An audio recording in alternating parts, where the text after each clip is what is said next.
Hello दोस्तों, I hope आप सभी लोग बहुत ही अच्छे होंगे। तो दोस्तों, जो पिछला चैप्टर हम लोगों ने समाप्त किया वो था वायु।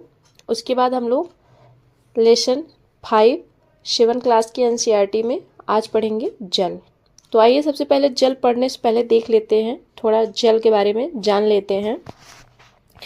सबसे पहले देख लेते हैं कि जल देखते हैं कि जल के बारे में सोचने पर आपके मस्तिष्क में क्या चित्र बनते हैं। जब आप जल के बारे में सोचते हैं तो आपके मस्तिष्क में कैसा चित्र बनता है, कैसा चित्र बनता हुआ प्रतीत होता है।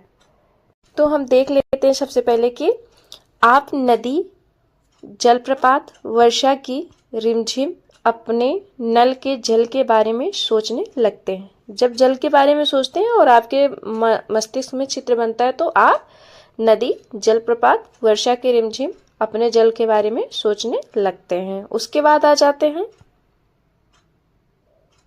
तो देखते हैं कि सबसे पहले बच्चे वर्षा से भरे गड्ढे में कागज की नाव तैराकर बहुत खुश होते हैं। दोपहर तक गड्ढे में जमा जल गायब हो जाता है। वह जल कहाँ चला जाता है? तो देख लेते हैं। सूर्य के ताप के कारण जल वाष्पित हो जाता है। जो सूर्य है उसके ताप के कारण क्या होता है? जल वाष्पित हो जाता है, जो कि ठंडा होने पर जलवाष्प संघनित होकर बादलों का रूप ले लेता है। यहाँ से यह वर्षा, हिम अथवा सहिम वृष्टि के रूप में धरती या समुद्र पर नीचे गिरता है। उसके बाद है, जिस प्रक्रम में जल लगातार अपने स्वरूप को बदलता रहता है और महासागरों, वायुमंडल एवं धरती के बीच चक्कर लगाता रहता है, उस जल को जल चक्र कहते हैं। आइए देख लेते हैं जल चक्र का प्रोसेस कैसे होता है। ये है हमारा जल चक्र का प्रोसेस। सबसे पहले देख लीजिए कि यहाँ पे नदी, तालाब, गड्ढों का जो पानी होता है वो वाष्पीकरण होकर के ऊपर की ओर उठता है। उसके बाद ये जा करके संघनित होता है बादलों में जा करके। उसके बाद ये वर्षा कराता है। फिर वर्षा कराने के बाद ये समुद्र, उसके बाद महासागरों, सागरों में आकर के फिर से जमा हो जाता है इन गड्ढों में। फिर से इसका प्रोसेस उसी की तरह फिर चलता हुआ दिखाई देता है, जो ये जल चक्र कहलाता है। तो आप सभी लोग देख लीजिए, ये जल चक्र का चित्र है, बहुत ही अच्छा विस्तार से समझाया गया है। तो आप सभी लोगों को आशा करती हूँ समझ में आ गया होगा। उसके बाद चलते हैं, देख लेते हैं नेक्स्ट। उसके बाद देख लेते हैं कि हमारी पृथ्वी थलशाला के समान है। थलशाला किसे कहते हैं? देख लेते हैं थलशाला किसे कहते हैं। तो थलशाला देख लेते हैं सबसे पहले कि थलशाला यह छोटे घर के पौधे रखने का कृत्रिम आहारता होता है। जो थलशाला होता है वो छोटे घर के पौधे रखने का कृत्रिम आहारता होता है। उसके बाद देख लेते हैं अपनी थलशाला कैसे बनाएं। तो ये है अपनी थलशाला कैसे बनाएं, इस तरह से दिया हुआ है। देख लीजिए आप सभी लोग, मैं बड़ा कर देती हूँ। ये है अपनी थलशाला को कैसे बनाया है। उसके बाद हम लोग देख लेते हैं आगे कि सबसे पहले हमारी पृथ्वी थलशाला के समान है। जो जल शताब्दियों पूर्व उपस्थित था वही आज भी मौजूद है। जिस जल का प्रयोग आज हम हरियाणा के खेत में सिंचाई के लिए कर रहे हैं, हो सकता है कि वह सैकड़ों वर्ष पहले अमेजन नदी में बहता रहा हो। उसके बाद देखते हैं कि अलवण जल के मुख्य स्रोत। जो अलवण होते हैं उन्हें क्या कहते हैं? कि जो जिसमें लवण यानी नमक नहीं पाया जाता है उसे हम अलवण कहते हैं। और जिसमें नमक की मात्रा सोडियम क्लोराइड की मात्रा ज्यादा होती है उसे लवण कहते हैं। जैसे कि NaCl, सोडियम क्लोराइड का फॉर्मूला है NaCl। तो अलवण देख लेते हैं। अलवण जल के मुख्य स्रोत नदी, ताल, सोते एवं हिमनद है। महासागरों एवं समुद्रों का जल लवणी होता है। जो महासागर है और समुद्र है वहां का जल लवणी होता है, यानी आप कह सकते हैं कि ज्यादा खारा होता है, नमकीन होता है। इसमें अधिकांश नमक, देखिए अभी मैंने बताया नमक सोडियम क्लोराइड का खाने में उपयोग किया जाने वाला नमक होता है। आप सभी लोगों से पूछ लेगा कि किस चीज का अधिकता होती है और उसका फॉर्मूला क्या होता है, तो ये होता है NaCl। दिखा देना चाहती हूँ कि ये हमारा विश्व का मैप है, जो कि ये हमारा उत्तर अमेरिका है, उसके बाद ये है दक्षिण अमेरिका, उसके बाद ये हमारा अफ्रीका है, ये हमारा एशिया है। जैसे कि आप सभी लोग ऐसे देखे होंगे पृथ्वी जो है वो ये कि जो ग्लोब पे आप सभी लोग मैप देखे होंगे तो आप सभी लोगों को एक ही एक साइड दिख रहा होगा, और जब इस तरह के मानचित्र आप देख रहे होंगे तो इसमें दोनों साइड प्रशांत महासागर आप सभी लोगों को दिखेगा। ये नहीं कि दो है प्रशांत महासागर, ये है कि जब इसको हम गोला टाइप में एक ग्लोब में देखेंगे तो हमें एक ही साइड नजर आएगा, और जब हम इसे फैला करके इस तरह से देखेंगे मानचित्र तो हमें दोनों साइड प्रशांत महासागर नजर आएगा। उसके बाद ये हमारा उत्तरी अटलांटिक महासागर, ये हमारा दक्षिणी अटलांटिक महासागर, उसके बाद ये हमारा हिंद महासागर है, उसके बाद ये हमारा ऑस्ट्रेलिया है, उसके बाद अफ्रीका, एशिया, यहाँ पे हमारा यूरोप है, यूरोप को एशिया से अलग करने का यूरेशिया कहलाता है। उसके बाद ये हमारा आर्कटिक सागर हो गया। उसके बाद दिखा देती हूँ आप सभी लोगों को, यहाँ पे जो हमारा दक्षिणी अमेरिका, यहाँ पे अमेजन नदी है, ध्यान रखिएगा। उसके बाद एक चीज और आप सभी लोगों को मैं बता देना चाहती हूँ कि जैसे कि मैंने इसके जो 6th क्लास की एनसीईआरटी मैंने कवर कराई है तो उसमें आप सभी लोग देखे होंगे या फिर जा करके देख लीजिएगा, मैंने बहुत अच्छे से विस्तार से समझाया है मकर, कर्क और ग्लोब वगैरह बहुत अच्छे से। तो यहाँ पे देखिए, यहाँ बीचों बीच 0 अंश इक्वेटर भूमध्य रेखा की लाइन है, और इसके दक्षिण में 23.5 डिग्री पे मकर रेखा है, इसके उत्तर में 23.5 डिग्री कर्क रेखा है। तो आप सभी लोग ये चीज देख लीजिएगा। और सबसे बड़ी बात यह है कि हमारी कर्क, मकर और भूमध्य तीनों रेखाएं हमारी अफ्रीका महाद्वीप से होकर के गुजरती हैं, ये चीज ध्यान दीजिएगा। उसके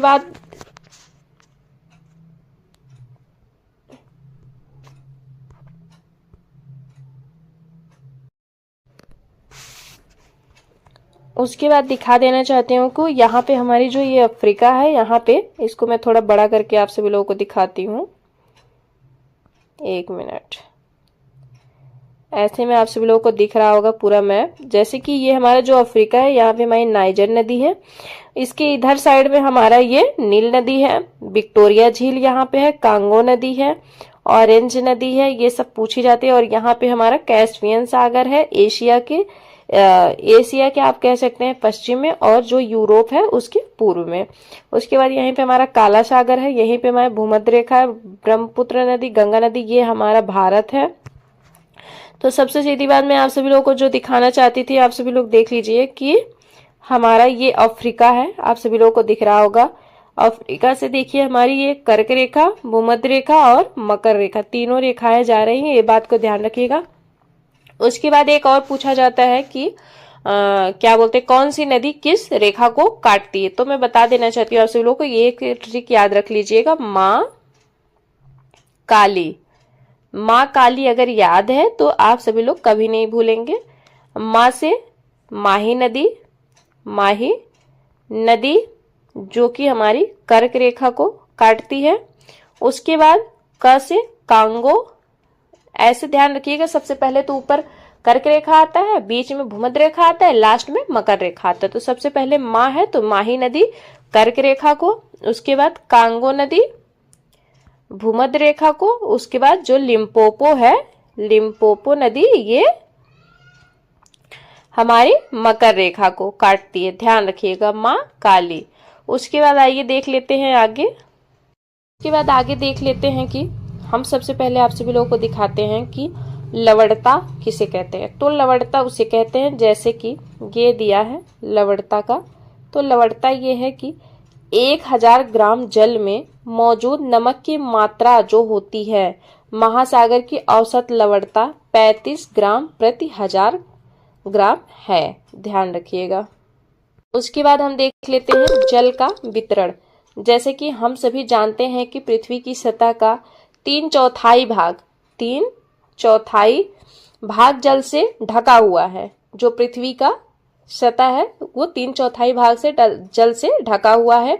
यदि धरती पर थल की अपेक्षा जल अधिक है तो अनेक देशों में जल की कमी का सामना क्यों करना पड़ता है। तो आइए हम लोग देख लेते हैं कि अगर जल थल से ज्यादा जल है तो वो जल कहाँ पे है और कितना हम यूज करते हैं, और जल की कमी क्यों है। जब इतना ज्यादा जल दिखाया जा रहा है तो वो जल गया तो गया कहाँ, उसको तो जानना चाहिए ना। जिसको जिसको नहीं पता है तो वो देख लीजिए। क्या पृथ्वी पर मौजूद संपूर्ण जल हमारे लिए उपलब्ध है? क्या आपने ऐसा कभी महसूस किया कि जो संपूर्ण पृथ्वी पर जल है वो क्या हमारे लिए ही है, हमारे लिए उपलब्ध है? निम्नलिखित तालिका में जल वितरण का प्रतिशत दिया हुआ है। यहाँ पे जल वितरण का प्रतिशत दिया हुआ है कि कितना जल कहाँ पे है और कितना जल हमारे योग्य है और कितना जल हमारे योग्य नहीं है, क्योंकि अभी ऊपर हम सभी लोगों ने पढ़ लिया है कि लवड़ी और अलवड़ी। ठीक, ये देख लीजिए, सीधे सीधे आ जाता है कभी कभी। तो महासागर में जो जल है वो 97.3% है। तो आप सभी लोगों ने अभी देखा कि महासागर और जो समुद्र के जल है वो सबसे ज्यादा खारा है, यानी लवड़ी है। NaCl जो सोडियम क्लोराइड की मात्रा है वो सबसे ज्यादा है उसमें, तो वो जल हमारे पीने योग्य है ही नहीं। तो सोचिए कि हमारा 97.3% जो है वो वेस्ट है, हमारे योग्य तो है ही नहीं, वो नमकीन है, खारा है। इसीलिए तो जल की कमी है। इतना ज्यादा जल होने के कारण भी जल की कमी क्यों है? इसी कारण है ना। उसके बाद देख लिए बर्फ के रूप में जो हमारे जल है वो 02.0 है। भूमिगत जल, जो भूमि के अंदर जल है, भूमि के अंदर जो जल है हमारा वो है 0.68%। झीलों का अलवड़ जो है वो 0.009 है। स्थलीय समुद्र, नमकीन झीलें, वायुमंडल, नदियां, ये देखिए टोटल मिलाकर के हमारा 100% जल है। कुछ ही परसेंट जो जल है वो हमारे पीने योग्य है, बाकी तो हमारे पीने योग्य ही नहीं, इसीलिए जल की कमी है। उसके बाद एक देख लेते हैं कि यहाँ पे दिया है इजराइल के मृत सागर में 340 ग्राम प्रति लीटर लवणता होती है। तैराक इसमें प्लव कर सकते हैं क्योंकि नमक की अधिकता इसे सघन बना देती है। उत्प्लावन का नियम आप सभी लोगों ने पढ़ा होगा, तो आप सभी लोगों को समझ में आ जाएगा कि ये दिया है इजराइल के मृत सागर में 340 ग्राम प्रति लीटर लवणता होती है। तैराक इसमें प्लव कर सकते हैं क्योंकि नमक की अधिकता इसे सघन बना देती है। तो उस रूल में क्या कहता है कि अगर कोई मनुष्य किसी चीज में तैर रहा है तो वो अगर उसको तैरना है तो उसको तैरने के लिए उतना ही पानी हटाना पड़ेगा जितना कि उसका भार है, तभी वो उस पानी में तैर सकता है। ठीक, उसके बाद इंपॉर्टेंट चीजें देख लेते हैं। जो इंपॉर्टेंट नहीं वो मैं छोड़ दे रही हूँ। जैसे कि यहाँ पे दिया है 22 मार्च को विश्व जल दिवस के रूप में मनाया जाता है। उसके बाद देख लेते हैं महासागरीय परिसंचरण। जो महासागरीय परिसंचरण देख लेते हैं। समुद्र तट पर नंगे पैर चलने से कुछ जादुई सी अनुभूति होती है। पुलिन पर नमक, बालू, ठंडी पवन, समुद्री पक्षी, वायु में लवड़ी, गंध एवं लहरों का संगीत सब कुछ सम्मोहित करने वाला प्रतीत होता है। ताल एवं झील के शांत के विपरीत महासागरीय जल हमेशा गतिमान रहता है, यह कभी शांत नहीं रहता। महासागरों की गतियों की इस प्रकार वर्गीकृत कर सकते हैं जैसे तरंगे, ज्वार भाटा एवं धाराएं। आइए देखते हैं। पहले हम देख लेते हैं तरंगे। तरंगे देखने से पहले सबसे पहले आप सभी लोगों को मैं तरंगों की चित्र दिखाना चाहती हूँ। ये है तरंग का चित्र, देख लीजिए। ये तरंगे किस प्रकार से उठ रही हैं ऊपर की ओर, देख लीजिए। आइए फिर उसके बाद हम लोग पढ़ लेते हैं तरंगों के बारे में। सबसे पहले हम यहाँ पे दिखाते हैं। क्या आप जानते हैं जब समुद्री सतह पर पवन बहती है तब तरंगे उत्पन्न होती। क्या होता है, जब याद रखिएगा, जब समुद्री सतह पर पवनें बहती हैं तो तरंगे उत्पन्न होती। जितनी ही तेज पवन बहती है तरंगे भी उतनी ही बड़ी होती जाती हैं। ये इस बात का ध्यान रखिएगा। आप सभी लोगों से पूछा जा सकता है कि तरंगे अगर कम तेज चले तो पवन अगर कम तेज चले तो तरंग पे क्या प्रभाव पड़ेगा, अगर पवन ज्यादा तेज चले तो तरंग पे क्या प्रभाव पड़ेगा, या फिर कह सकता है कि तरंग बढ़ेगी या घटेगी। आइए देख लेते। समुद्र तट पर गेंद से खेलते समय जब गेंद जल में गिर जाता है तो क्या होता है। यह दृश्य बहुत ही मनोरंजक होता है कि कैसे तरंगों के साथ गेंद तट पर वापस लौट आती है। जब महासागरीय सतह पर जल लगातार उठता और गिरता रहता है तो इसे हम तरंग कहते हैं। पूछेगा कि तरंग किसे कहते हैं, तो आप इसका ये याद रखिएगा, जब महासागरीय सतह पर जल लगातार उठता और गिरता रहता है तो इसे हम तरंग कहते हैं। उसके बाद देख लेते हैं तूफान में तेज वायु चलने पर विशाल तरंगे उत्पन्न होती हैं। इनके कारण अत्यधिक विनाश हो सकता है। भूकंप, ज्वालामुखी उद्गार या जल के नीचे भूस्खलन के कारण महासागरीय जल अत्यधिक विस्थापित होता है। इसके परिणाम स्वरूप 12-15 मीटर तक की ऊंचाई वाली विशाल ज्वारी तरंगे उठ सकती हैं, जिसे हम सुनामी का रूप देते हैं या सुनामी कहते हैं। अब तक का सबसे विशाल सुनामी 150 मीटर मापा गया था।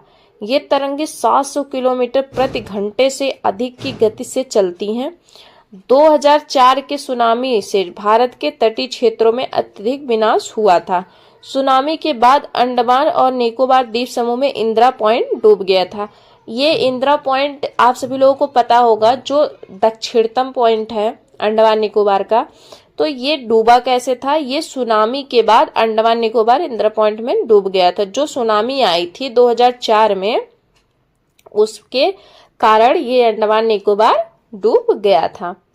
उसके बाद देख सकते हैं सुनामी जापानी भाषा का एक शब्द है जिसका अर्थ है पोताश्रय तरंगे। सुनामी का अर्थ पूछ लेगा तो ध्यान रखिएगा पोताश्रय तरंगे, क्योंकि सुनामी आने पर पोताश्रय नष्ट हो जाते हैं। ठीक, ये पृथ्वी का तांडव है, देख सकते हैं आप सभी लोग। ये बहुत ही इम्पोर्टेंट मुझे नहीं लग रहा है, बाकी यहाँ पे मैंने मेंशन कर दिया है। आप सभी लोग इसका स्क्रीनशॉट ले लीजिए या फिर खुद से पढ़ लीजिएगा, क्योंकि मेरा ये है कि समय बहुत कम है और फिर सीटेट के लिए बहुत ज़्यादा तो इतना डीप तो पूछेगा नहीं। तो मैं ये मान करके चल रही हूँ कि जो सीटेट वाले बच्चे हैं उनका जल्दी से जल्दी मैं सिलेबस कवर करा सकूँ। बाकी ये जो पीसीएस वगैरह की तैयारी कर रहे होंगे उन बच्चों के लिए तो वो लोग ये अपना स्क्रीनशॉट ले लेंगे। उसके बाद ये भी है,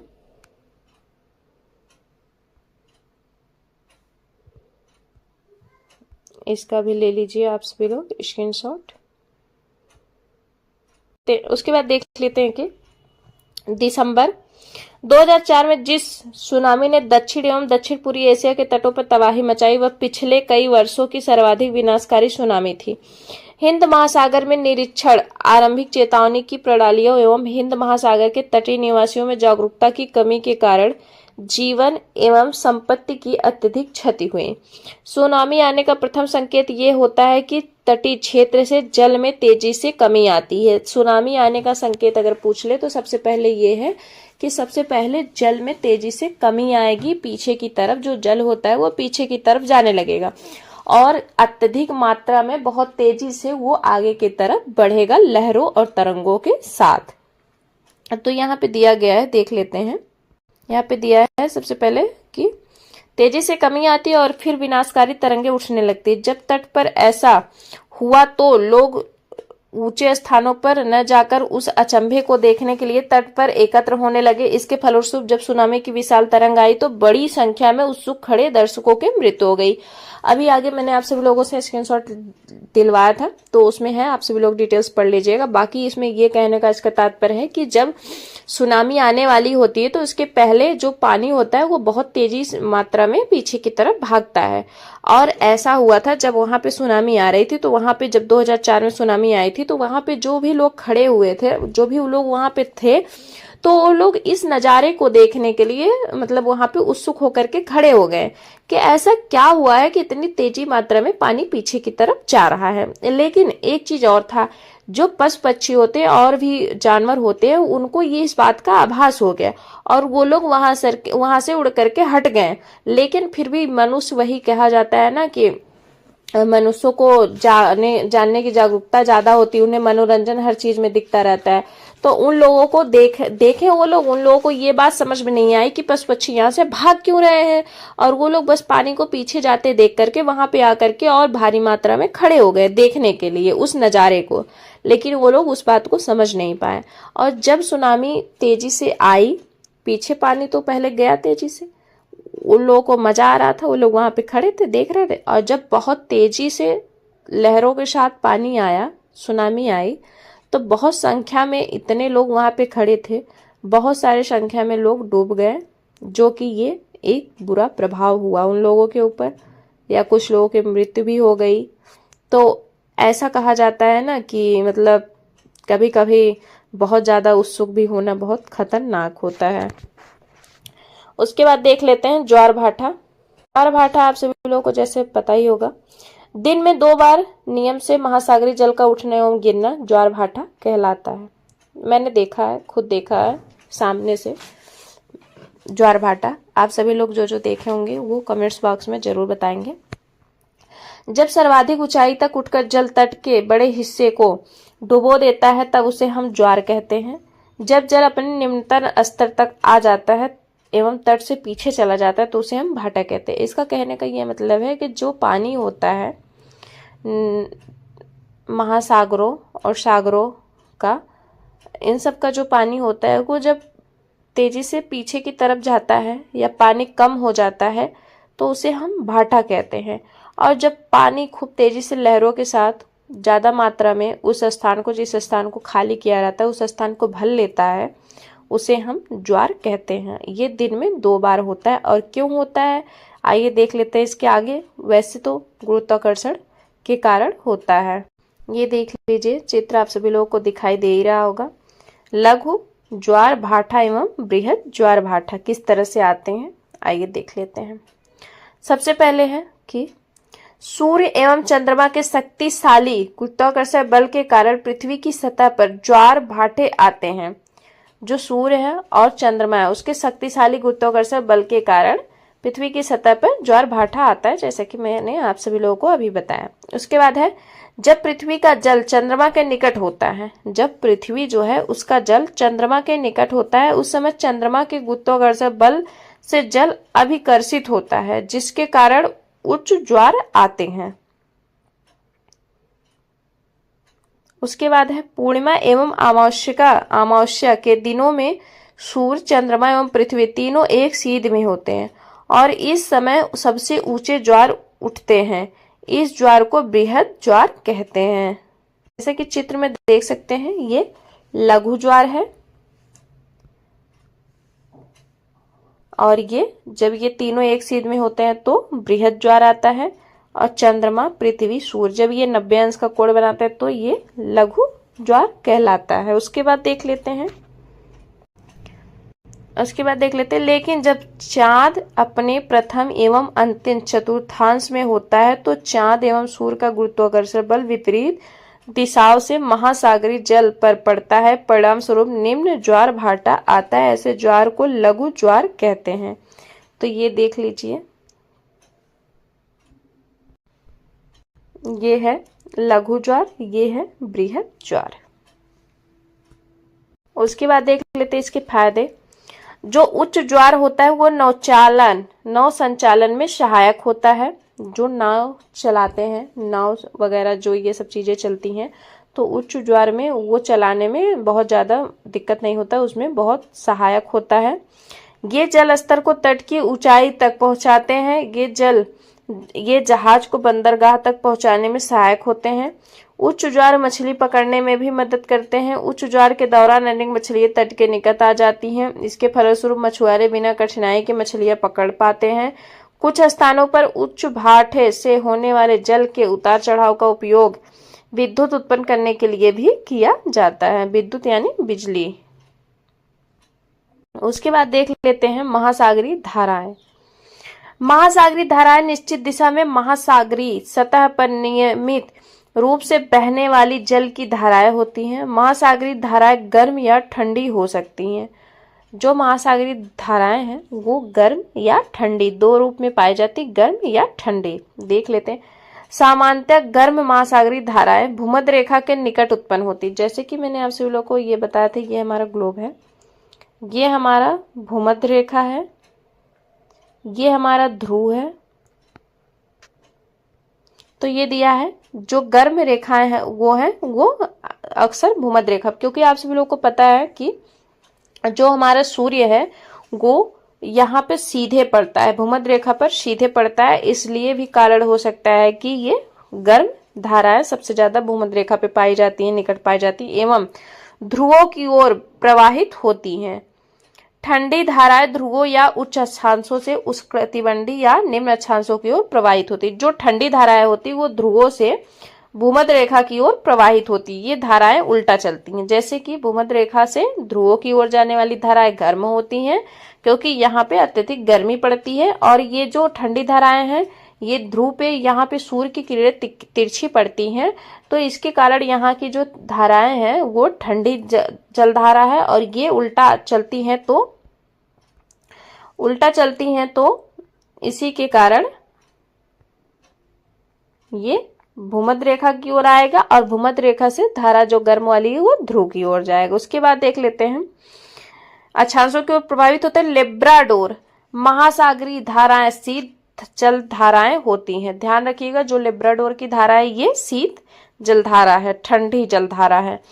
उसके बाद जबकि गल्फ स्ट्रीम गर्म जलधाराएं होती हैं, जो वो गर्म होती है, जो गल्फ स्ट्रीम जलधारा है वो गर्म जलधारा है। उसके बाद है महासागरीय धाराएं, किसी क्षेत्र के तापमान को प्रभावित करती हैं। जो महासागरीय धाराएं हैं वो किसी क्षेत्र के तापमान को प्रभावित करती हैं। गर्म धाराओं से स्थलीय सतह का तापमान गर्म हो जाता है। जिस स्थान पर गर्म एवं शीत जलधाराएं मिलती हैं वह स्थान विश्व भर में सर्वोत्तम मत्स्य केंद्र होता है। ध्यान रखिएगा, जहां पे गर्म एवं ठंडी जलधाराएं मिलती हैं आपस में, वहां पे सबसे ज्यादा मछली पाई जाती है। जैसे कि देख लेते हैं कि जापान के आसपास एवं उत्तर अमेरिका के पूर्वी तट इसके कुछ उदाहरण हैं। जापान और अमेरिका के पूर्वी तट कुछ इसके उदाहरण हैं। आप सभी लोगों को मैं दिखाती हूँ, जैसे कि आप सभी लोगों को मैं दिखा देती हूँ कि ये जो है ये सारी धाराएं हैं, गर्म धारा और ठंडी जलधारा। सबसे पहले तो देख लीजिए कि ये हमारी विषुवत है, विषुवत रेखा है। इसके ऊपर यहाँ पे हमारी कर्क रेखा होगी, इसके नीचे हमारी मकर रेखा होगी। तो मैंने आप सभी लोगों को क्या बताया कि जब हम भूमध्य रेखा से ध्रुव के साइड जाएंगे, ये हमारा हो गया ग्लोब, ये हमारी भूमध्य रेखा, ये हमारा ध्रुव, जैसे कि इस पे बना हुआ है। तो जब हम भूमध्य रेखा से ध्रुव की ओर जाएंगे तो हमारे गर्म धाराएं होंगी, जल धाराएं होंगी, क्योंकि सूर्य की किरणें यहाँ पे सीधी पड़ती हैं। तो यहाँ पे सबसे ज्यादा तापमान गर्म का यहीं पे रहता है, और सूर्य की किरणें ध्रुव पर तिरछी पड़ती हैं, तो ध्रुवों पर इतना ज्यादा तापमान नहीं होता है, वहां पे बर्फ जमी होती है। तो वहां की जो धाराएं अगर भूमध्य रेखा के साइड आएंगी तो वो ठंडी जलधाराएं होंगी, और जब ये दोनों जलधाराएं आपस में एक स्थान पे मिलेंगी तो सबसे ज्यादा मत्स्य केंद्र वहां पे उत्पन्न होगा। मछली वगैरह उत्पादन के लिए सबसे अच्छा माना जाता है। तो देख सकते हैं कि इसको दर्शाया किस हिसाब से गया है, जैसे कि जो हमारी ठंडी जलधारा है वो ठंडी जलधारा जो है वो ब्लू से दर्शाया गया, और गर्म जलधारा जो है वो रेड से दर्शाया गया। तो देख लीजिएगा, जैसे कि मैंने बताया, आप सभी लोगों को याद करने में भी आसानी होगी। कुछ हमारे पास ठंडी जलधारा है, कुछ गर्म जलधारा है। जैसे जो हमारी भूमध्य रेखा से उठ रही हैं जलधाराएं वो सारी गर्म जलधाराएं हैं, गल्फ ऑफ स्ट्रीम, उसके बाद ये इक्वाडोर हो गया, ब्राजीलियन धारा हो गया, पश्चिमी वायु अपवाह हो गया, हम्बोल्ट की धारा होगा, विषुवत धाराएं होंगी उत्तरी दक्षिणी, उसके बाद क्यूरेशियो की धारा हो गई, ये सारी हमारी गर्म है। उसके बाद ठंडी जो है जैसे कि लेब्राडोर की जलधारा हो गई, उसके बाद ये हो गया कैलिफोर्निया की जलधारा हो गया, उसके बाद ये सब हमारी जो इधर से आ रही पश्चिमी साइड से, ये सारी हमारी जलधाराएं हैं। उसके बाद ये हमारे कुछ ऐसे महासागर, सागर और उसके बाद महाद्वीप हैं स्थित है। उसके बाद देख लेते हैं कि जहां गर्म एवं ठंडी जलधाराएं मिलती है वहां कोहरे वाला मौसम बनता है। जहां गर्म और ठंडी